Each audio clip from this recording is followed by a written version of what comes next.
Today special ఏంటో చూసేద్దామా. బొమ్మిడియాల పొన్నగంటి కూర అన్నమాట. చాలా హెల్దీ కదా. ఫస్ట్ అయితే నేను ఇక్కడ బొమ్మిడియాలని నీట్గా క్లీన్ చేసేసుకొని కాల్చుకున్నాను పెనం పైన.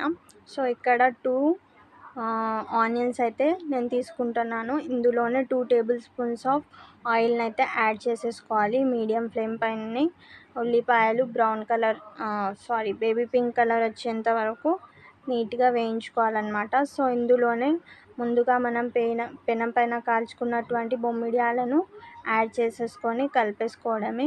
సో బొమ్మిడియాలు తినని వాళ్ళు చాలామంది ఉంటారు కదా. సో ఈ విధంగా అయితే మీరైతే ట్రై చేసి చూడండి. నేను ఇందులోనే 1 table spoon of ginger garlic పేస్ట్ని యాడ్ చేశాను and 1 table spoon of haldi. So ఈ బొమ్మిడియాలు అయితే బాలింతలకి చాలా మంచి రెసిపీ అని అయితే నేను చెప్పగలను. బాలింతలకి పాలు పడడానికైతే చాలా యూజ్ అవుతాయి ఈ బొమ్మిడియాలు.